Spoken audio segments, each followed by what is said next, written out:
If you're a Seinfeld junkie, a Family Feud buff, a Dancing with the Stars admirer, then I have the surprise of a lifetime for you. Well, welcome to Toronto. Thank you. You make me feel very welcome. Well, that's what we're here for. And I saw on Twitter that you posted a photo with your friend Mike Estes, and you guys were en route to Toronto last night on St. Patrick's Day. I know. Well, it's yeah, you know, the funny thing is I'm 100% Irish, and St. Patrick's Day can come and go because I don't like Irish food. And I usually don't like to hang around people that have consumed more that are professional drinkers, you know what I mean? So Yes. so the day passes me by without any problem at all. You know, it's like, I mean, when was the last time you heard someone say, "Hey, tonight let's go for Irish"? You know, you That's just true. don't say it. No, you're right. Because we boil our meat. That's what we do. We boil our meat and our cabbage, and it's terrible. It's terrible cuisine. It doesn't sound like a night out, does it? No, it isn't. No. Well, you're actually here for ComiCon. What are you most looking forward to from the event? Well, I have no expectations at all because I've never been to one. So this is my Well, that's very exciting. I'm First. cutting my eye teeth on this. So you tell me what I'm supposed to expect.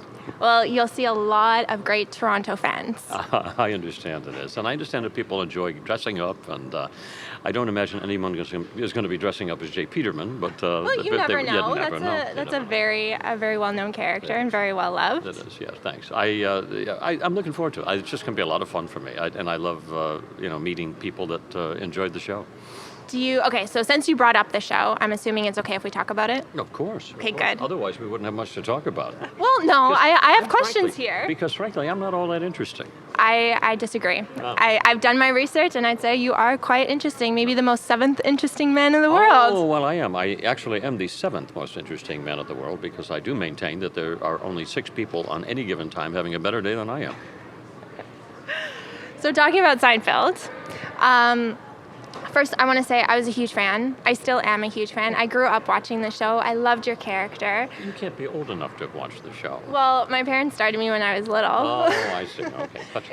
It was reruns. They did tape the show, Okay. but and I think I've memorized every single episode. So as a viewer, I love it. But what was it like actually working on the show? Well, it had this sense. There was a sense of reverence and respect for the show. When you went there on Tuesday or Wednesday mornings, usually when we started the read-through of the new script.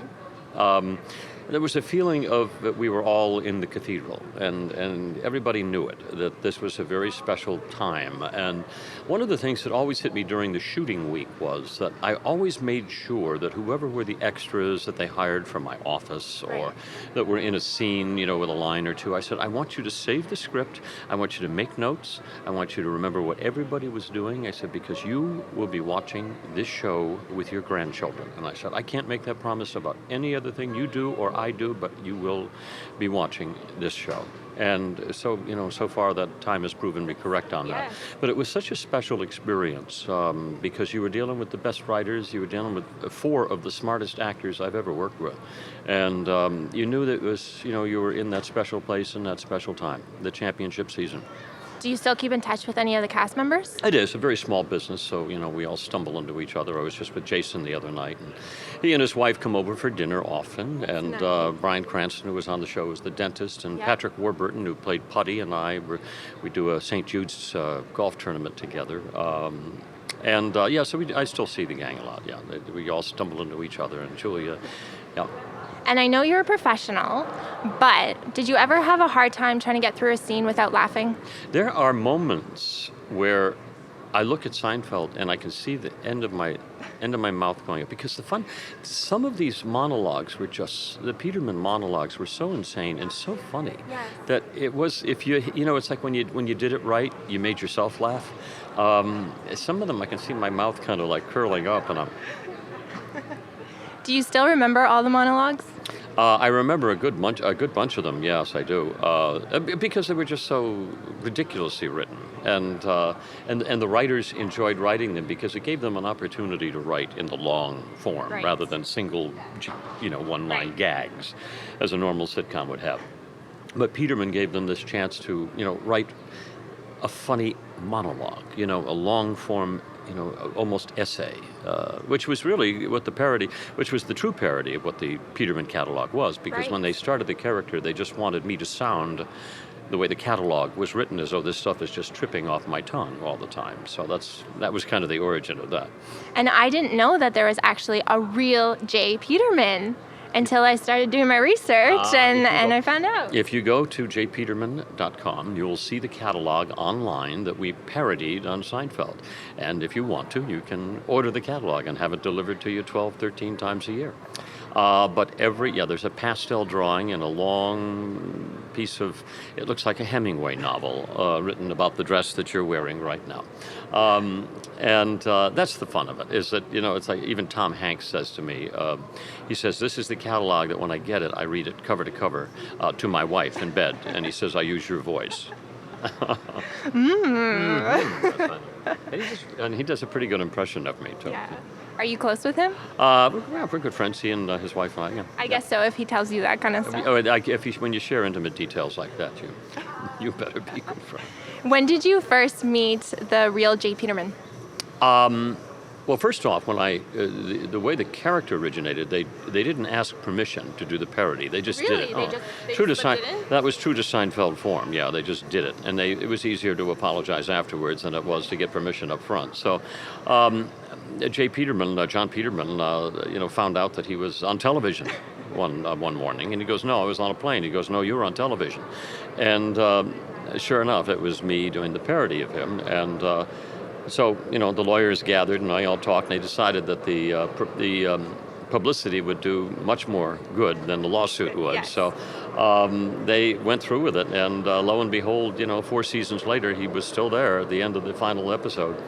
And the company got about $750 million, I think that's what NBC put on the price tag of what the free advertising was worth. And the company soared and did very well. And you own part of that company. Now, yes, and then they went into some financial difficulties about a year later, and 1999, John Peterman called me and said, we're putting the company back together, and he said, how about you and I do it together under our parallel strengths? Yes. And I said, absolutely. The two J. Petermans together. But we did the two Petermans together, but we actually met, believe it or not.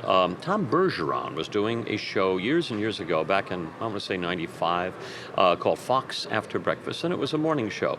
And the character of Peterman had, put his stamp on Seinfeld, so they decided to put the two of us together. We had never met, so we met that day, and it was like he walked in one side of the studio, and I walked in other. We met in the middle and shook hands, and I said, it's like looking in a mirror. He looks a great deal different than me, but and we've been not best friends, but business partners and close friends ever since, and.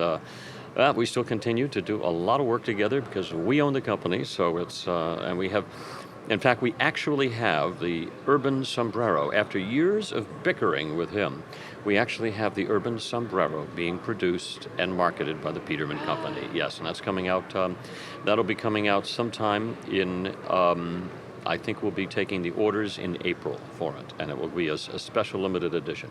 Oh, that's very exciting. So we're going to see all these Urban Sombreros walking around? I think, you know what, people, true to form like ComiCon, they collect these things. Yeah. And I would imagine these will probably never leave the box. And as long as they're signed, they're probably worth a lot of money. Did you get to keep any costumes or props from the show when it ended?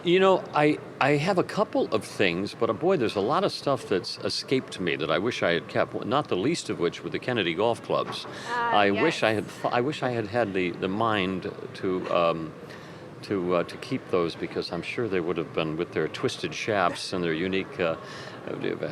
Elaine, I never knew that J.F.K. had such a temper.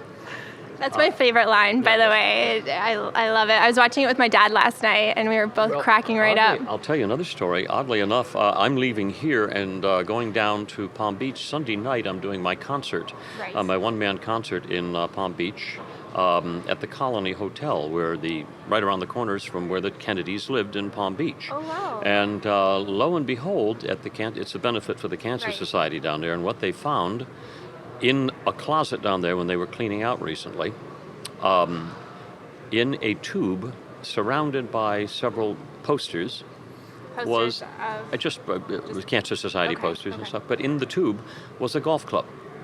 And on the shaft of the golf club, it says John F. Kennedy.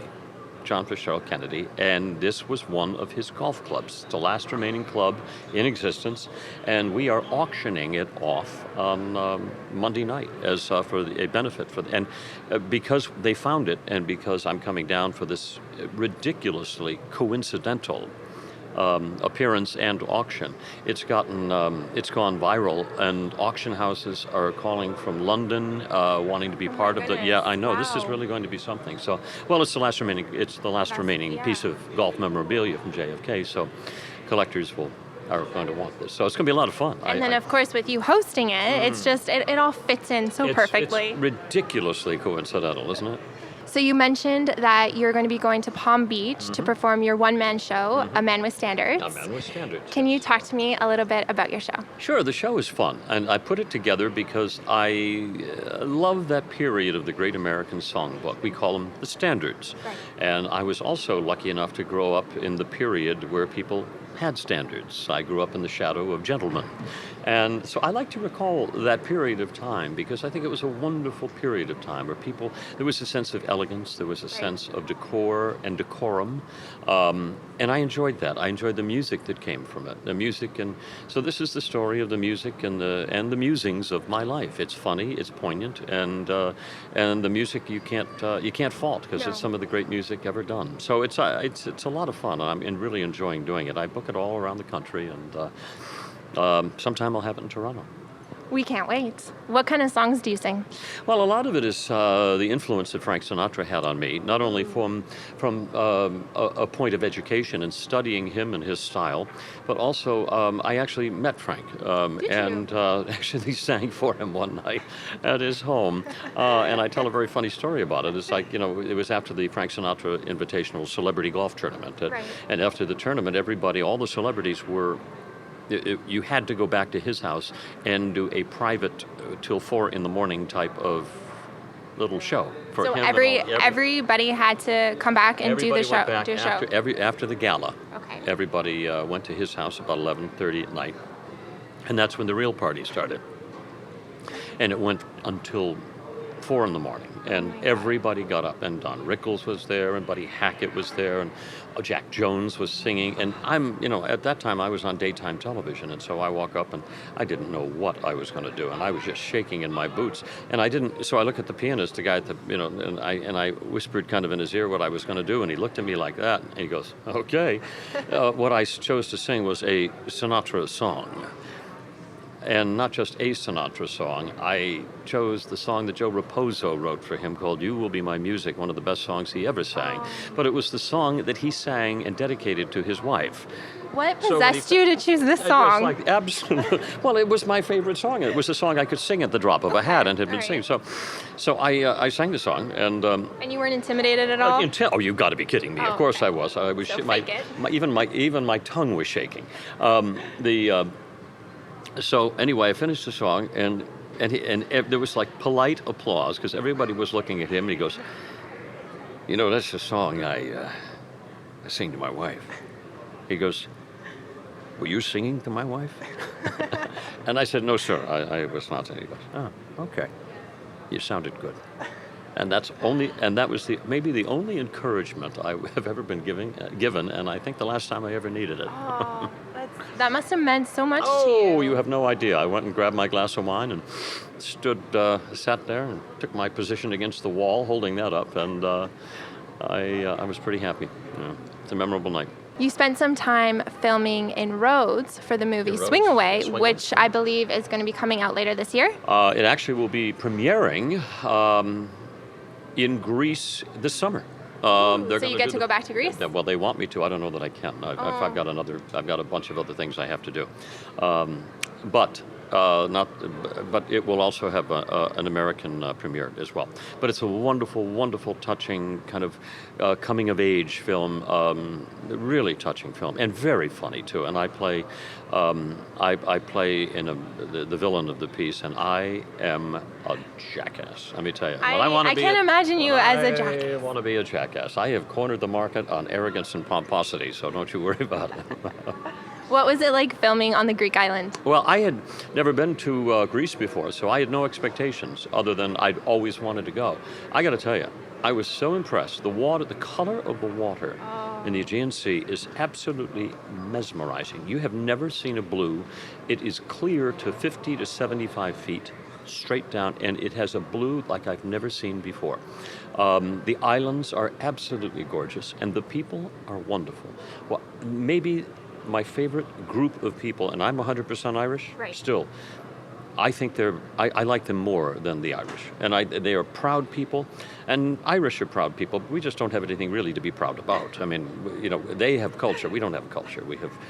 We have Danny Boy and Who Threw the Overalls and Mrs. Murphy's Chowder. That's it for culture for us. And once again, we boil our meat, so that's it. And we have terrible weather. Now, the Greeks, on the other hand, they are the origins of civilization. So they have beautiful weather, they have gorgeous islands, beautiful water, Wonderful great people, meat. and they know how to cook meat and Greek and a great cuisine. But some of they are proud when they get up at 6 in the morning. They are proud to be Greeks, and they are proud to be Greeks all the way until they go to bed at 4 a.m. And they dance and they throw plates, and it's just there's an infectious quality among them. Suffice it to say, I had more fun doing that movie than in anything else I've done. How long were you there for? About a month. Oh, nice. I hate my life. Sounds horrible. Ugh. I'm not jealous at all. There you go. You shouldn't be. Yeah. Did you have a chance at all to golf for fun, or was it all about the movie when you're in Rhodes? It was all about the movie. Yeah, there was no question. I was there in a very compressed shooting schedule, so it was all day, all day, all day. I think over the time that I was there, I think I had 2 days off. Still. So golf was not a concern of mine. It was just trying to sleep in, I think. And going back to your one-man show and talking about The Gentleman, I want to say that I've always thought of you to be very classy and very suave. Thank you. So who is your style icon?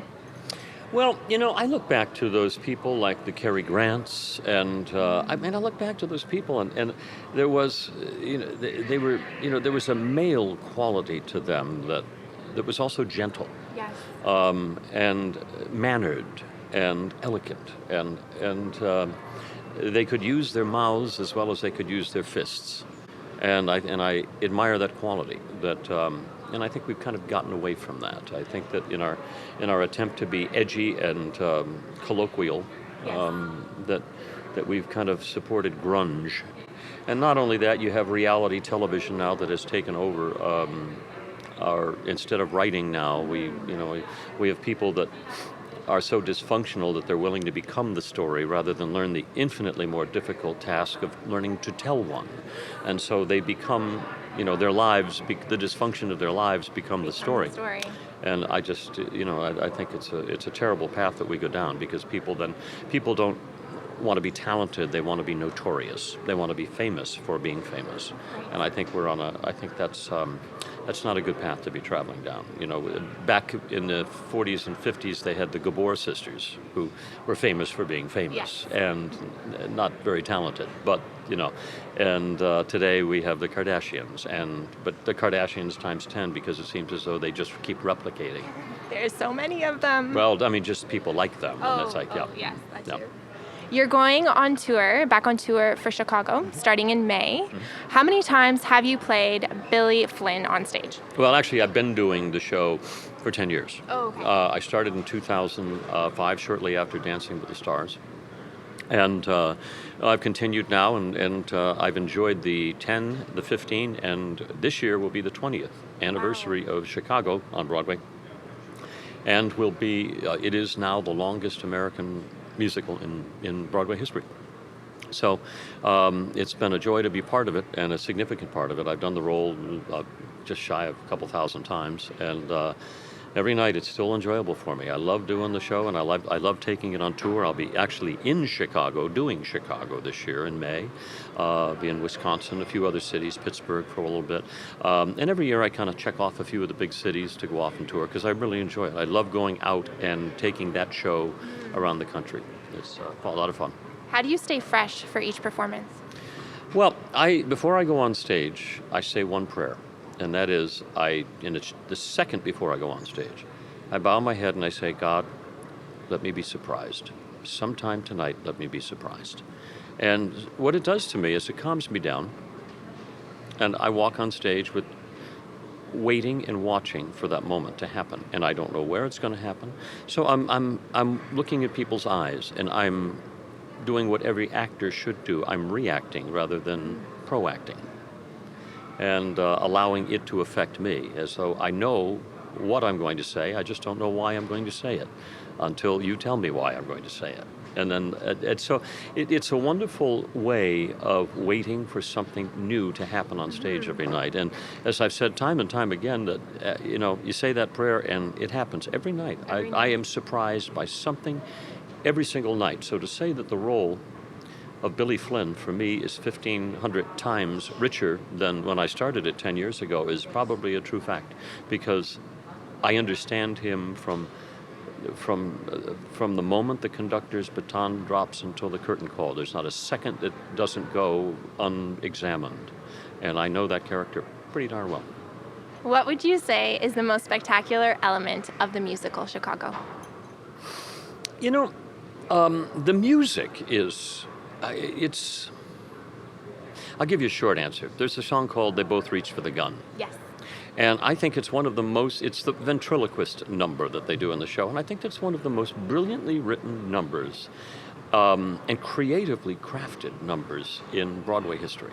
Because who thinks of that, of creating a mannequin, and yet it's exactly what Billy Flynn is doing is, he's the mouthpiece for his client at that point. So Kander and Ebb came up with just this incredibly imaginative song at that one moment in time. But that parallels all of the other music in the show that is so wonderfully. It's a wonderful piece of jazz. The whole show moves with a jazz rhythm, and even the lines have a rhythm to them. I always joke about the show. I said, 3:00 in the morning, I can bolt out upright in bed and start doing that show and never miss a beat. And I can be, have not done it in 6 months, and I go right in. I never lose that show. It's like learning the Pledge of Allegiance. It's in your head. It's in your head. Yeah, the rhythm is in my head. So that's, I think, probably my favorite moment is maybe that song. But I love the whole show for its sense of the jazz beat in it. And I can't let you go without talking about dogs. I know you love dogs. You have dogs. I have dogs. And you've been hosting the National Dog Show since 2002, yes, I believe. We're going on year 15.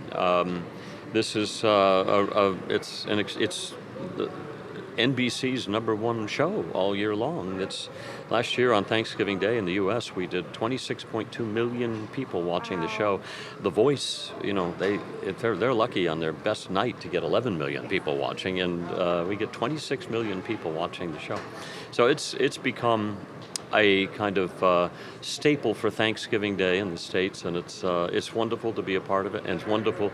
I just think it's great television because, as you're surfing through the dial, it's the kind of reality television that we should be doing. Yes. And nobody can be upset or sad looking at dogs. When you see the dog, when you see the close-ups of the dogs, you have to stop and watch it. You have to. Yeah.